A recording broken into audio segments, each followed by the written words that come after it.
নভেম্বরের আগে থেকে সারা দেশে জেঁকে বসেছে শীত। শীতের দাপটে কেঁপেছে দেশের উত্তরাঞ্চল সহ বিভিন্ন জেলা।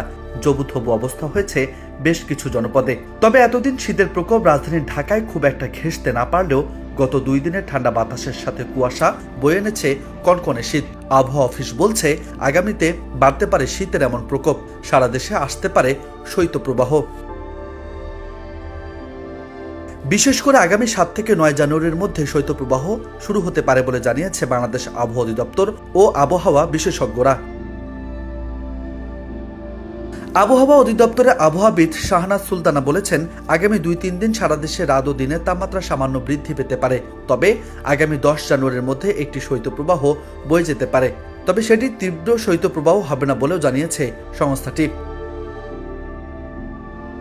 শীতের পরিস্থিতি নিয়ে আবহাওয়া বিশেষজ্ঞ ও সাবেক আবহাওয়াবিদ আব্দুল মান্নান জানিয়েছে, আগামী 2 থেকে 3 দিনের তাপমাত্রা কিছুটা বাড়লেও আগামী 7 থেকে 9 জানুয়ারির মধ্যে একটি শৈত্যপ্রবাহ বয়ে যেতে পারে। এই সময় তীব্র নয়, মাঝারি ধরনের শৈত্যপ্রবাহ হওয়ার সম্ভাবনা সবথেকে বেশি।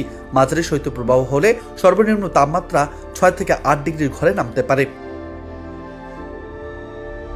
অন্যদিকে আগামী 24 ঘন্টার আবহাওয়া পূর্বাভাসে বলা হয়েছে, স্থায়ীভাবে আংশিক মেঘলা আকাশ সহ সারা দেশের আবহাওয়া শুষ্ক থাকতে পারে।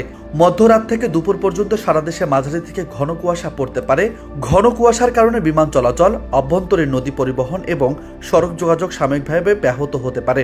সারা দেশে রাত এবং দিনের তাপমাত্রা সামান্য বৃদ্ধি পেতে পারে। ঘন কুয়াশার কারণে সারা দেশের কোথাও কোথাও দিনের ভাগে শীতের অনুভূতি বিরাজমান থাকতে পারে।